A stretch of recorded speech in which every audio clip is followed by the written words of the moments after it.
bonjour à tous, à toutes. Merci pour l'invitation. Donc on va parler de contenus digitaux aujourd'hui et on va parler ensemble, on va déterrer le H de guerre. Alors déterrer le H de guerre, pardon pour cette petite métaphore un petit peu guerrière, ce clin d'œil un peu facile, mais en préparant la presse, je me disais, j'interviens beaucoup sur la marque en général, et là j'ai eu envie d'intervenir sur un autre sujet, auquel je m'intéresse depuis quelques années maintenant. Et je me suis dit, oui, c'est vrai que finalement, on mène, nous, les marques, les agences qui travaillent avec les marques, les partenaires, on mène un vrai combat, une vraie guerre au quotidien pour émerger, pour exister, pour donner envie, convaincre les gens de consommer nos produits. Et puis, on parlait d'infobésité tout à l'heure, mais voilà, émerger, c'est compliqué. Et donc, c'est vrai qu'en matière d'art de la guerre, on dit quoi? On dit, lancez-vous dans une bataille, mais juste seulement si vous êtes certain de la gagner. Alors, on peut contester cette maxime, voilà. Mais moi, aujourd'hui, je vais essayer de vous donner quelques clés pour mener une stratégie cohérente de contenu sur YouTube, notamment, mais pas que sur YouTube. Donc, vous verrez, au cœur de YouTube se cache la stratégie des 3 H, donc on va vraiment l'aborder. Et puis, j'essaierai de faire un peu d'ouverture, de vous ouvrir un peu l'esprit sur le fait que cette stratégie, à mon sens, une fois qu'on l'a posée, on peut l'appliquer bien au-delà, à l'ensemble de sa stratégie de contenu. En tous les cas, moi, c'est ce que j'essaie de faire au quotidien. Voilà, petite parenthèse, donc je ne sais plus si tu l'as dit, moi je m'occupe de la communication digitale de la Banque Postale. Donc c'est à la fois l'animation des sites internet, les contenus digitaux, les réseaux sociaux, les campagnes médias, enfin voilà, toute la diversité de la communication digitale. Je fais très court. Donc, qu'est-ce qu'on va voir aujourd'hui? Je vais faire un petit point de contexte. Très largement, Isabelle en a parlé tout à l'heure sur l'importance de la vidéo, donc on verra ça dans un premier temps, quelques chiffres, j'espère pas trop. Puis après, je vous montrerai l'importance de YouTube dans le contexte de la vidéo, là aussi, j'irai assez rapidement, et puis on arrivera sur le cœur du sujet, les 3 H, et la stratégie que vous pouvez y mener, et puis j'ouvrirai un peu le sujet par la suite. Je vais agrémenter ça de plein d'exemples si les vidéos fonctionnent, bien entendu. Des exemples que je ne suis pas allé chercher bien loin, puisque ce ne sont que des exemples de ce que nous avons pu faire à la Banque Postale ces dernières années, mais qui viendront illustrer le propos. Alors, donc, pour commencer, Isabelle l'a dit, ça ne vous échappe pas, la vidéo, c'est aujourd'hui un format fondamental, de plus en plus fondamental pour émerger.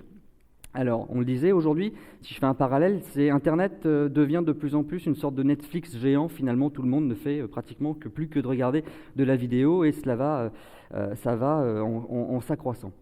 Donc la vidéo, au cœur d'Internet, la vidéo, elle a plusieurs avantages. La vidéo, on le voit sur ces chiffres, c'est qu'elle va vous permettre aussi d'émerger beaucoup plus sur les moteurs de recherche. Donc 53 fois plus de chances d'être en première position, sur la première page de réponse, par exemple. Je faisais l'exercice ce week-end. Je préparais les devoirs avec mon fils. Il avait une recherche à faire sur les centrales nucléaires. Donc voilà, j'ai tapé comment fonctionne une centrale nucléaire. Bon, comment fonctionne une centrale nucléaire? Vous avez en résultat de recherche pratiquement que des vidéos. Pas des vidéos UGC, pas des vidéos que des gens ont fait ou des experts, non, des vidéos d'Engie, des vidéos d'Areva, voilà, ils se positionnent là-dessus et ils remontent très très bien. Un exemple parmi tant d'autres. Beaucoup de recherches incluent effectivement des vidéos, et puis on le voyait tout à l'heure, les partages. Beaucoup plus d'engagement, beaucoup plus de partages sociaux, donc évidemment c'est beaucoup plus simple, beaucoup plus efficace d'émerger lorsqu'on se positionne sur ce format-là aujourd'hui. Alors une fois que j'ai dit ça, quel est le rôle de YouTube dans ce contexte? YouTube, vous le savez tous, c'est une plateforme native dédiée à la vidéo. Voilà. On peut aussi voir des vidéos sur les autres réseaux sociaux, sur Facebook, sur Instagram. YouTube, c'est une plateforme sociale, on ne peut pas vraiment parler de réseaux sociaux. Néanmoins, la vidéo est le cœur du sujet. Tous les jours, des milliers d'heures de vidéos sont diffusées, déversées sur YouTube. On voit les chiffres ici. Ce que vous allez pouvoir faire avec YouTube, c'est déjà, effectivement, couvrir très largement à peu près toutes vos cibles. On le voit sur ces chiffres, 80% des Français qui vont tous les mois sur YouTube, effectivement, c'est assez conséquent. On peut le voir, si je passe d'ailleurs sur la slide juste après, c'est en termes de couverture, vous allez cibler, viser tout le monde, vous trouverez toujours les cibles que vous recherchez, que ce soit des 15-24, 90% de couverture, vous allez avoir une sorte d'équilibre entre hommes-femmes. Donc, en termes de campagne, notoriété, vous allez pouvoir effectivement vous servir déjà à la base de YouTube pour ça. Mais ce n'est pas le point le plus fondamental à mon sens. Le point fondamental, c'est que YouTube, c'est avant tout aussi un moteur de recherche. Et on a tendance à l'oublier, mais c'est le deuxième moteur de recherche aujourd'hui, en France, dans le monde aussi, mais si j'exclus la Chine. Deuxième moteur de recherche, vous avez tous les mois des milliers de personnes qui font des recherches sur YouTube, tout comme ils le font sur Google, mais pour chercher des réponses en vidéo. On a tendance à l'oublier. Donc aujourd'hui, dans le grand classement des moteurs, en France, vous avez Google. En troisième, vous avez avec sa petite part de voix Bing. Et entre les deux, en fait, vous avez Google, avec YouTube. Donc se positionner sur YouTube dans une phase de découverte pour faire découvrir votre marque au moment de la recherche, au moment de ce fameux moment zéro, on reparlera tout à l'heure, moment zéro en marketing, c'est fondamental et vous pouvez utiliser YouTube pour cette raison. Troisième point, vous allez pouvoir fidéliser aussi beaucoup sur YouTube. Pourquoi ? Parce que les autres plateformes sociales diffusent de la vidéo, on le sait. Des vidéos plutôt courtes, voilà, les formats sont de plus en plus courts sur ces plateformes-là. Vous avez des vidéos qui restent peu, qui laissent une trace assez faible finalement dans le temps. Sur YouTube, c'est plutôt le royaume de la vidéo longue. Alors il y a beaucoup de gens qui vous diront en regardant une vidéo en premier sur YouTube, non, c'est trop long. Vous avez souvent cette remarque-là, c'est trop long, ta vidéo elle est trop longue, etc. Non, au contraire. Sur YouTube, l'intérêt c'est d'avoir de la vidéo longue. Et on le voit sur la slide suivante, c'est que le watch time, la durée moyenne sur YouTube, elle est assez importante. Les gens qui vont voir des vidéos, qui les cherchent, les consomment longtemps, dans la durée. Ça, c'est particulièrement important, vous verrez, c'est au cœur de la stratégie sur YouTube, puisque la durée de visionnage est vraiment au cœur du sujet. Plus votre durée de visionnage sera importante, plus l'algorithme aura tendance à pousser vos vidéos. Je reviendrai dessus tout à l'heure. Donc, une fois que j'ai dit ça, je dis, pourtant, on a un vrai souci avec l'utilisation de YouTube, nous, les marques, c'est que, j'ai envie de vous dire, mais qu'est-ce qui se passe avec YouTube ? Parce que nous sommes peu nombreux finalement à exploiter vraiment la capacité de cette plateforme. Petite parenthèse, j'ai aucune action chez YouTube, hein. J'aimerais bien, mais je n'en ai pas. C'est vraiment le fruit de l'expérience qui me mène à vous dire tout ça aujourd'hui. YouTube aujourd'hui, dans la grande majorité des cas, les marques l'utilisent assez mal. Parce que vous avez d'un côté une sorte de bric-à-brac énorme avec toutes sortes de vidéos. Alors vous allez trouver des vidéos d'event, vous allez trouver des vidéos corporate, vous allez trouver des vidéos métiers. Alors ça oui, il y a beaucoup souvent de vidéos métiers, des interviews d'experts. Donc vous avez Philippe, le comptable de la boîte, qui est interviewé, avec plein d'autres. Alors en général, ça fait 4 vidéos vues, globalement. C'est lui, sa famille, vous pouvez peut-être pousser à 8-10 si un soir il en parle entre amis, bon, il fera un peu monter le compteur, mais c'est très limité et c'est un peu n'importe quoi parce que beaucoup de marques utilisent YouTube comme un réceptacle juste pour mettre un peu tous les contenus qu'ils peuvent avoir. Bon, c'est un peu dommage. Et à l'autre extrême, vous avez l'utilisation de YouTube comme juste un robinet à déverser vos pubs. Et en l'occurrence, en général, vos pubs télé. Nos pubs télé, parce que je m'inclus dedans. Et alors donc, vous allez retrouver sur des chaînes, les pubs, des millions de vues sur des vidéos générées par du paid media essentiellement. Et alors, vous avez dû le rencontrer, vous avez toujours au sein d'une société un communicant qui va vous dire, lors d'un bilan de campagne, il va vous dire c'est génial, notre campagne, elle cartonne sur YouTube, on a fait 2 millions de vues, 3 millions de vues, c'est fantastique, etc. Sauf que derrière, en fait, oui, mais c'est du paid media la plupart du temps, donc le temps moyen la durée moyenne de visionnage, on ne sait pas trop. L'engagement, en général, il est médiocre. Voilà, vous achetez du média, mais ça ne veut pas dire que votre spot va forcément engager, plaire, etc. Le problème, c'est que quand vous faites ça et que vous le mettez sur votre chaîne YouTube, vous allez aussi encore plus plomber la performance de votre chaîne. On reviendra dessus tout à l'heure. Alors, pour poser une stratégie cohérente sur YouTube, je le disais, vous allez pouvoir faire de la couverture, vous allez pouvoir fidéliser, vous allez pouvoir vous faire découvrir, et puis vous pourrez même faire de la performance si vous mettez une bonne stratégie de paid media. Mais au cœur de tout ça, il y a cette pyramide, les 3 H. Donc le help, le hub, le hero.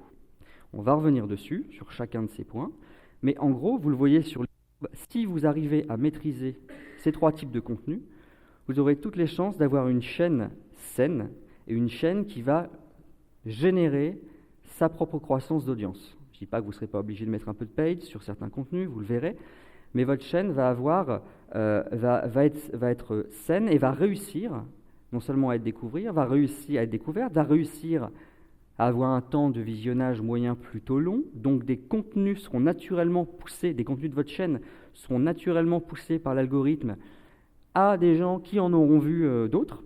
Vous regardez un contenu, l'algorithme va vous en pousser un autre. Si vous maîtrisez bien le sujet, c'est ce qui va se passer.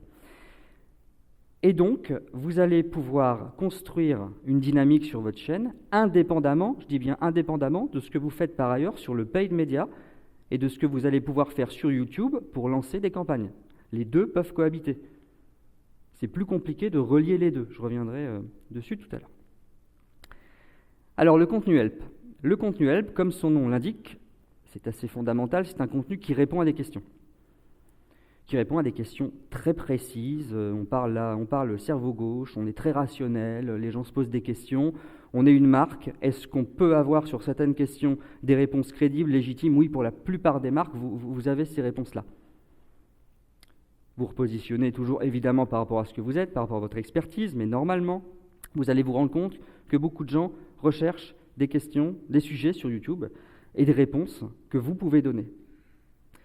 Donc faites cette analyse sémantique, regardez les contenus qui sont demandés dans votre domaine de prédilection, et là vous pouvez aller sur une stratégie de help. Donc c'est assez simple, au bout d'un moment, les contenus seront requêtés, les contenus seront trouvés, les contenus seront consommés, plus ils sont consommés longtemps, vous avez pas mal de chances de voir vos vidéos prendre une position pérenne sur le long terme aux réponses à ces questions-là. Donc vous prenez position. Vous creusez un sillon, voilà. Ce qui vous permet de défendre votre territoire. Il y a beaucoup de sujets, moi je l'ai constaté sur la banque, il se trouve que c'était avant tout des réponses d'utilisateurs de l'UGC, des gens qui s'étaient posé des questions sur le secteur bancaire, qui n'avaient pas eu les réponses et qui avaient fini par poster leurs propres vidéos. Certaines très bonnes, d'autres beaucoup moins expertes. On a une carte à jouer, nous en tant que banque là-dessus, on a une vraie légitimité, une vraie expertise. Donc nous avons développé une stratégie help sur YouTube, que je vais vous montrer juste après.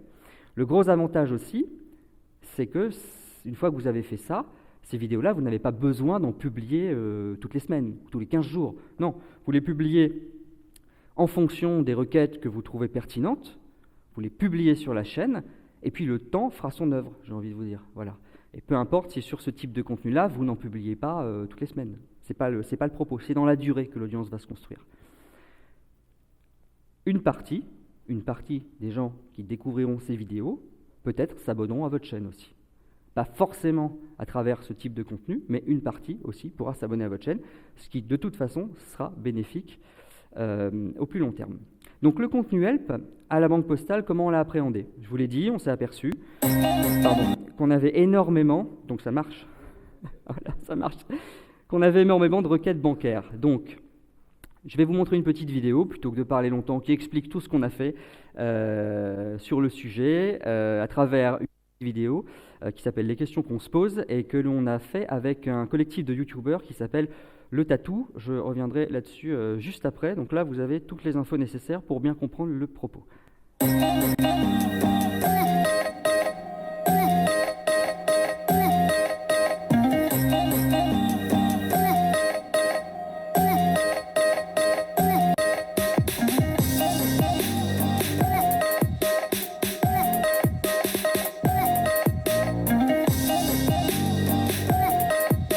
Du coup, on va voir ensemble comment maîtriser au maximum ses dépenses.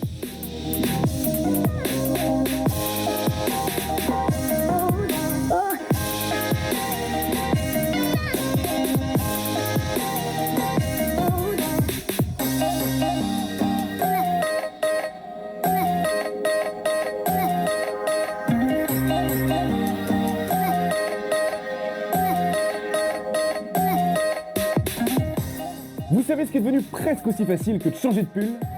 Changer de banque. Et ton pull là, je suis pas là pour faire le ménage.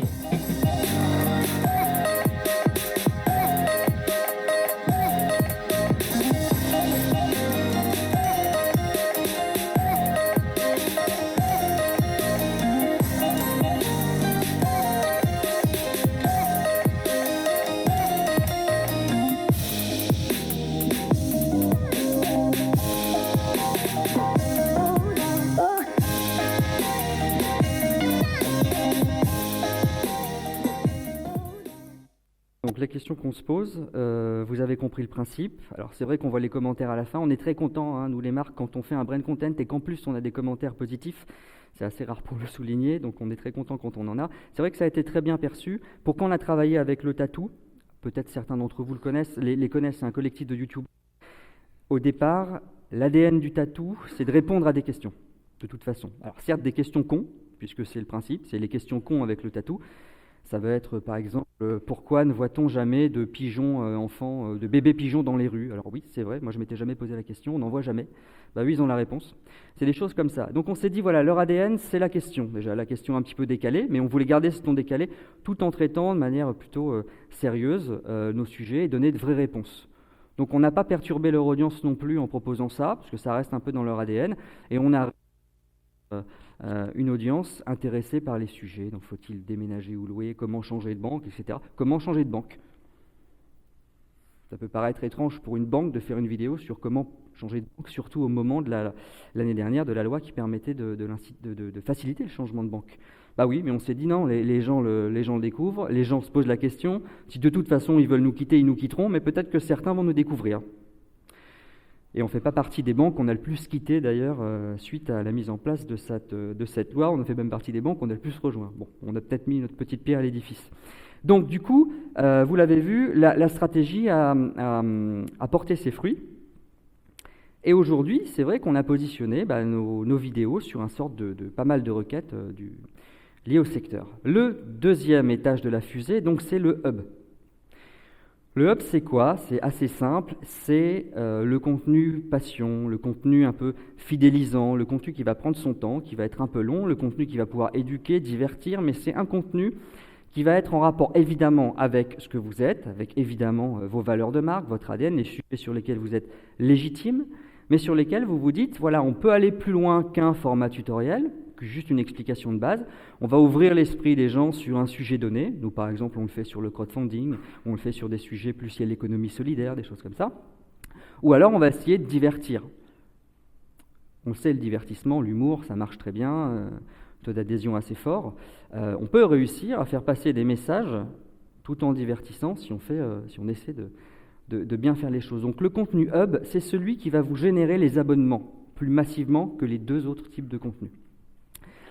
Parce que quand les gens vont voir ces contenus-là, ils vont avoir la plupart du temps, si c'est bien fait évidemment, si le contenu est de qualité, avoir envie d'en consommer d'autres, donc de s'abonner. Je vais vous donner un exemple, donc le contenu qui a été notre contenu hub ces dernières années, qui nous a permis effectivement d'avoir une forte croissance du nombre d'abonnés sur notre chaîne, forte croissance aussi du temps moyen passé sur notre chaîne. Je le rappelle tout à l'heure, Emmanuel le disait, il y a des messages qu'il faut faire passer plusieurs fois, donc celui-là je le martèle. Ce qui est fondamental par rapport à l'algorithme de YouTube, c'est de maximiser le temps vu.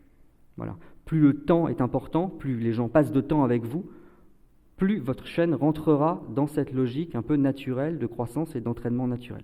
Voilà. Donc là, je vais vous parler d'un contenu qu'on a développé il y a 4 ans maintenant. Alors la vidéo est n'est pas très récente parce qu'on l'avait fait en 2014, mais finalement le fond n'a pas changé. C'est juste pour vous montrer l'approche qu'on a eue avec ce contenu-là, contenu qui continue aujourd'hui puisqu'on en est à la 5e saison, qui continue de nous générer des abonnés, qui a une vraie communauté et qui nous permet d'aborder beaucoup de thématiques du quotidien, de sujets bancaires aussi, tout en passant par un vrai mode de divertissement. Et le contenu est perçu comme tel, comme une vraie série. Janvier 2014, la Banque Postale lance sa série Comme le disent les gens.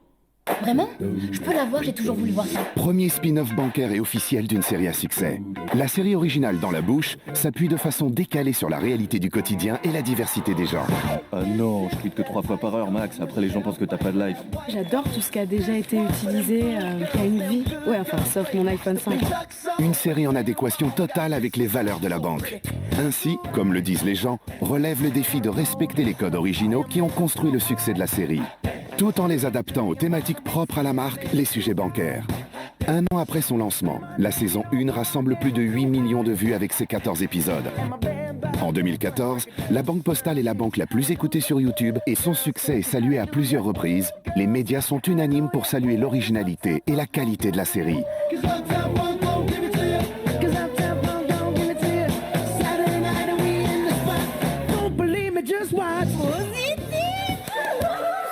son impact commercial est particulièrement remarquable. Les post-tests menés montrent que la série est le deuxième levier média contribuant à l'intention de se renseigner sur les offres de la Banque Postale. En moyenne, 55% des répondants se disent prêts à parler de la série autour d'eux.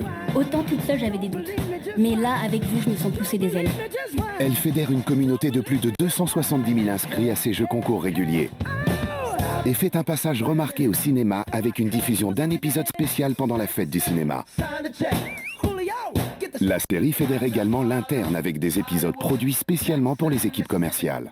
Oui, j'ai entendu parler de votre GEC GDP. Alors c'est quoi? C'est un genre de site de rencontre interne du style adopteunbanquier.com? L'aventure continue en 2015 avec la saison 2. Toujours plus d'humour, de diversité, de proximité et de régions représentées. Comme le disent les gens, saison 2.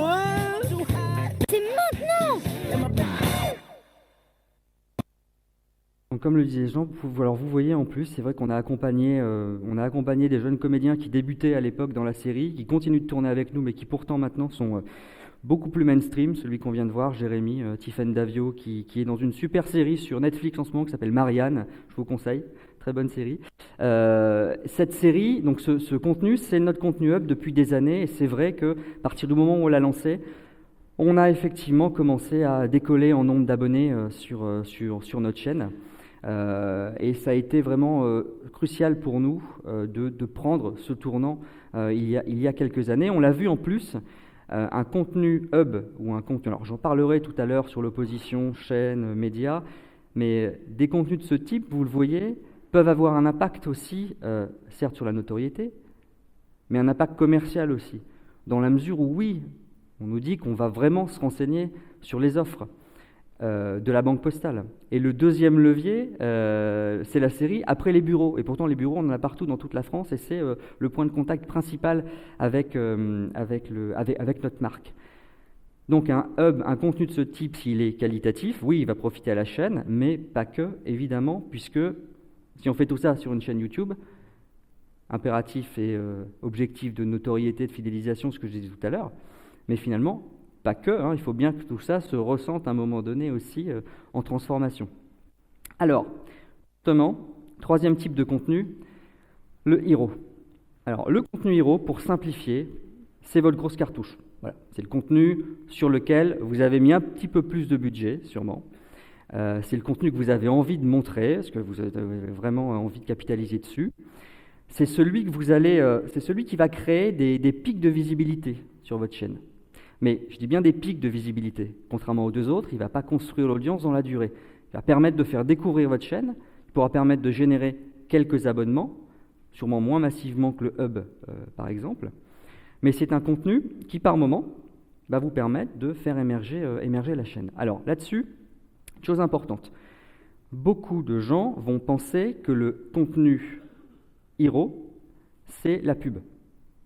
Vous entendrez ça souvent.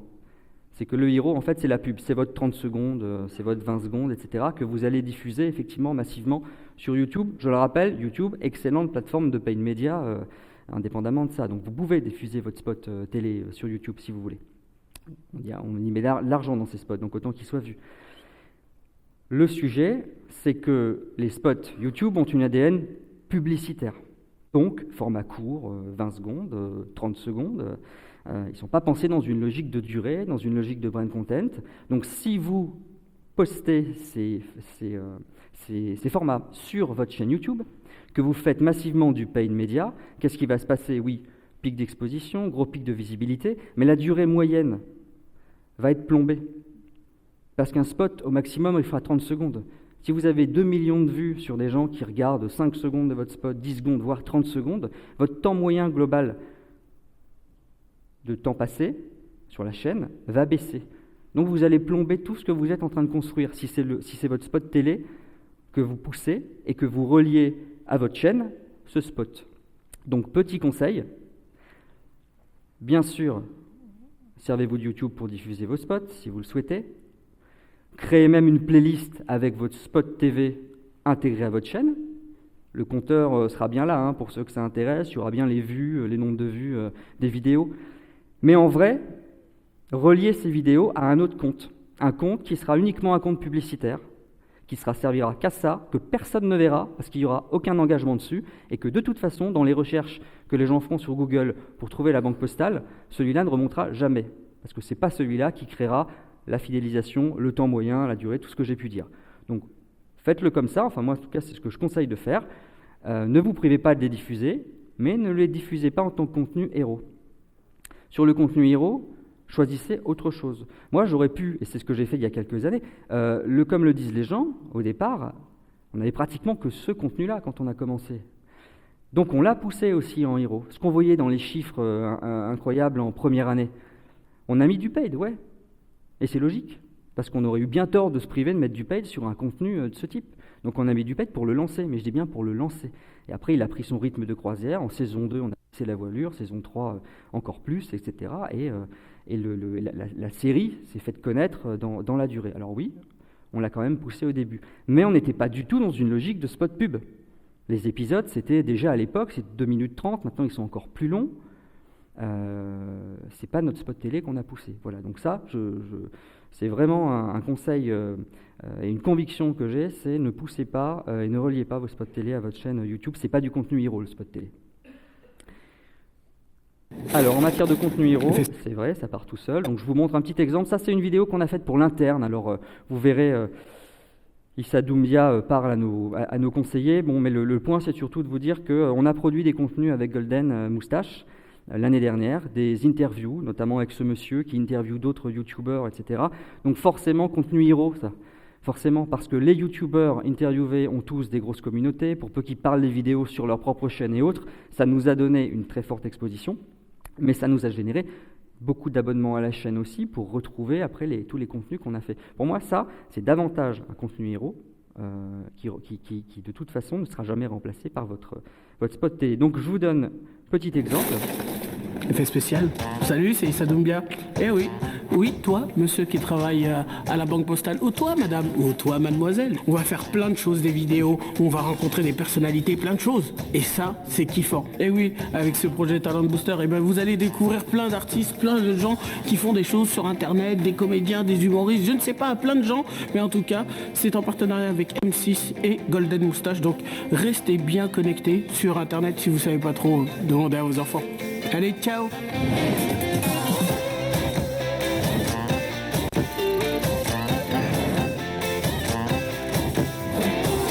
Apprendre encore et toujours. C'est un peu bizarre, mais j'ai toujours voulu jouer la comédie. C'est des fausses, hein. Tout le monde regarde. Première fois que j'en parle. Peut-être que c'est la première fois qu'on me pose la question. Ouais, c'est vrai. C'est une vidéo qu'on a tournée en partenariat avec la Banque Postale et rien que pour ça, je leur dis un grand merci pour ce grand moment en émotion, en sincérité. Je veux pas inciter les gens à ne pas avoir leur bac, attention, qu'on soit bien d'accord les gars. Ayez votre bac. C'est un système, je vous offre un système. J'ai obtenu ma licence et puis finalement je suis allé à Paris, j'ai fait le cours Florence, c'est ce que je voulais vraiment faire. T'as monté les marches de Cannes, mais là tu montes bien les escaliers parce que l'ascenseur il marche pas. Hein. Ah ouais, tu vois. Alors que j'ai fait des bons trucs avec le recul, le foyer c'est une vraie période cool où j'ai appris des trucs.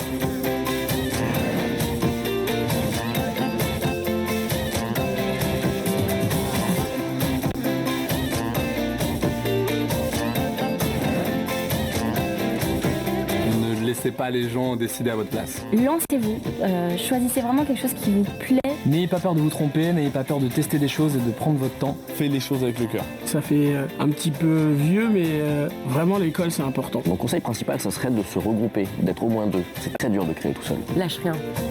On lâche rien? Ouais. Enfin, c'est cool pour les jeunes qui regardent de recevoir ce genre de conseils, de les pousser, de les motiver à créer leur projet. Merci la Banque Postale et Talent Booster.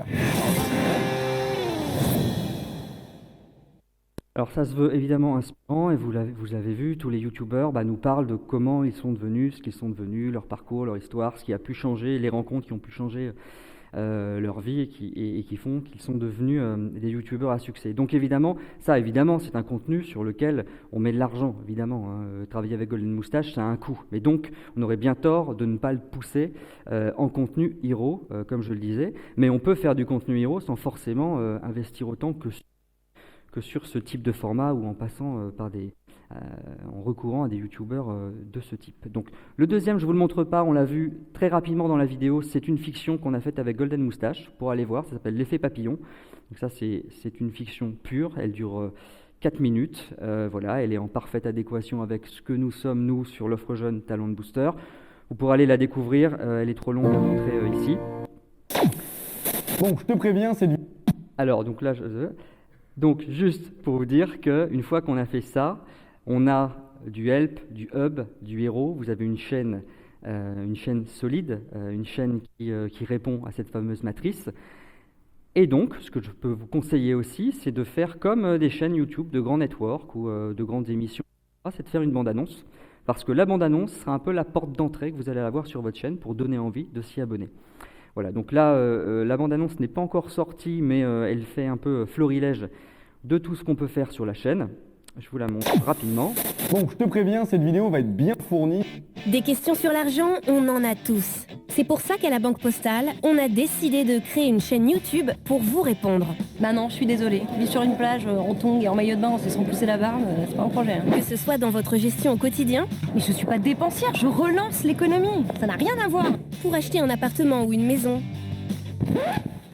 Ça va pas être possible. économiser ou investir son argent, Si, comme moi, ta fin du mois, ben, c'est pas vraiment la fin du mois en fait. Tu as besoin de faire un budget. ou encore pour se lancer dans un projet d'entreprise ou financer ses études. Vous ne diriez pas non à un petit coup de pouce? Alors, comment on fait? À la Banque Postale, nous pensons que vous avez le droit de vous poser des questions sur l'argent et d'avoir des réponses claires. Premier jour de tournage, action. Et là, je fais OK, c'est bon, sûr et certain, je vais faire ça toute ma vie. Vous avez aussi le droit de vous abonner et d'activer la cloche pour ne rater aucune vidéo. Alors, dernier point là-dessus, n'opposez pas la stratégie de votre chaîne YouTube à votre stratégie média par ailleurs sur YouTube. Les deux sont complémentaires. Vous pouvez continuer de vous servir de YouTube comme une plateforme média. Ce que vous construisez avec la chaîne, c'est une construction plus dans la durée.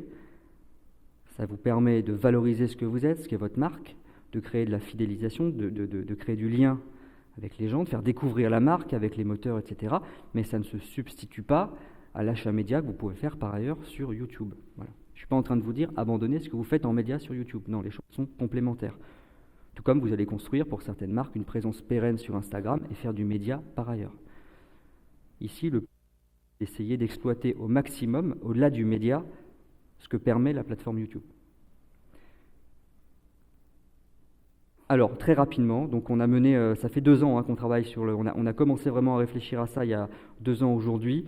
On a de très bons résultats si on se compare à notre environnement, à notre secteur. C'est qu'aujourd'hui, notre chaîne, en termes de vitalité, c'est-à-dire est-ce que c'est une chaîne qui produit des vidéos régulièrement, est-ce que c'est une chaîne qui a une durée moyenne de visionnage importante, qui a un entraînement naturel, est-ce que c'est une chaîne qui fonctionne naturellement?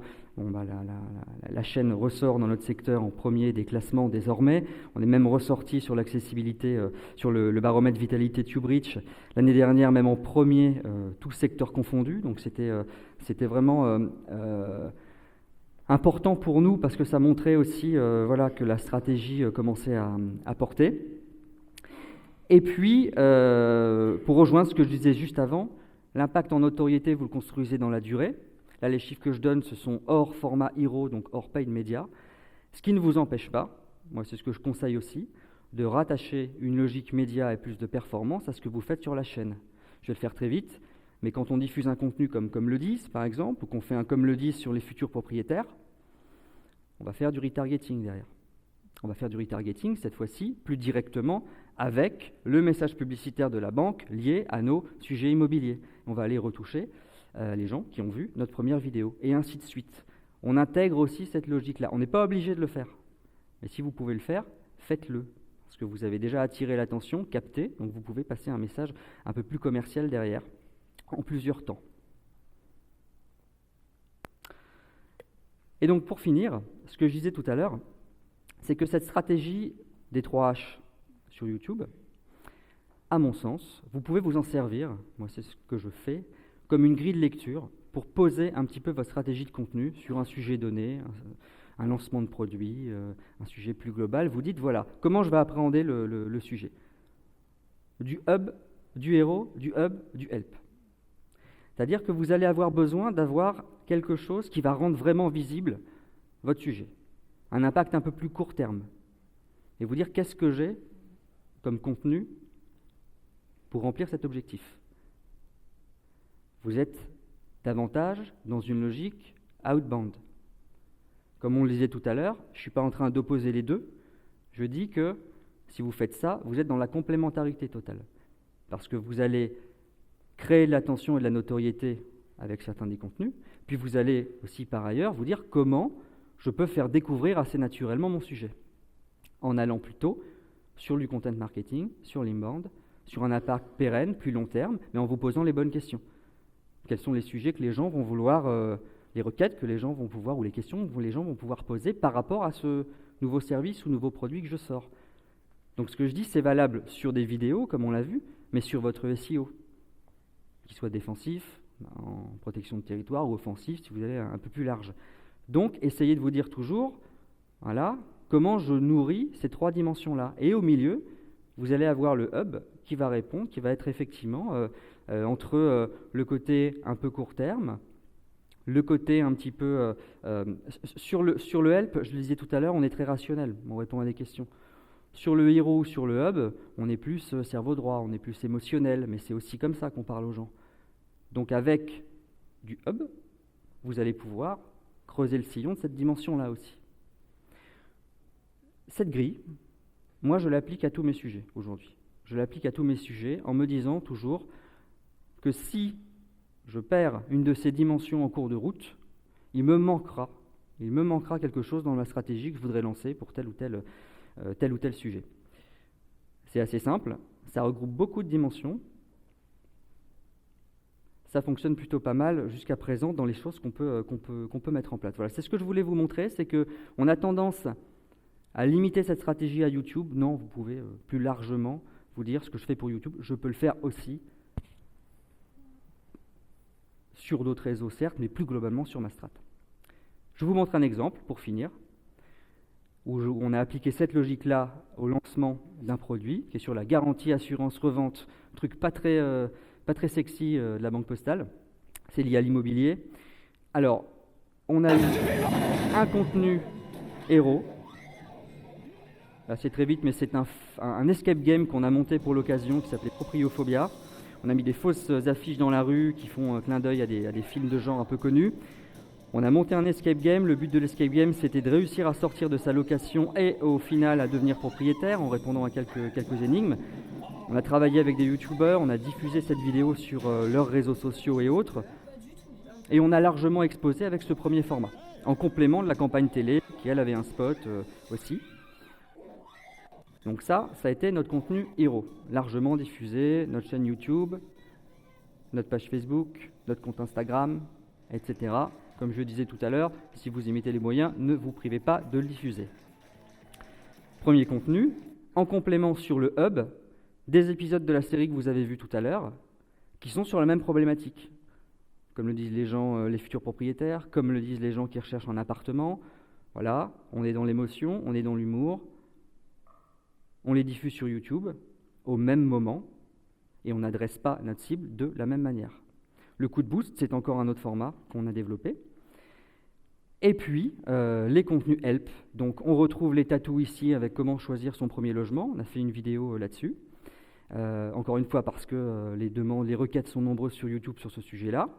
On a créé des contenus éditoriaux sur le site internet, puisque ça, c'est dans notre stratégie de SEO, on produit énormément de contenu. On a une très bonne part de voix en référencement naturel sur notre secteur, parce qu'on produit pratiquement en permanence des sujets, soit sur nos cœurs de sujets, en défensif pur, soit vraiment en offensif sur des sujets plus larges et des articles qui vont aborder des thèmes plus largement liés à nos sujets. Donc voilà, le triptyque, il est là. Vous avez vu le hub, vous avez vu le héros, le hub et le help réunis en une seule et même campagne. Et voilà, et ce sera la même chose sur les prochains sujets qu'on va sortir.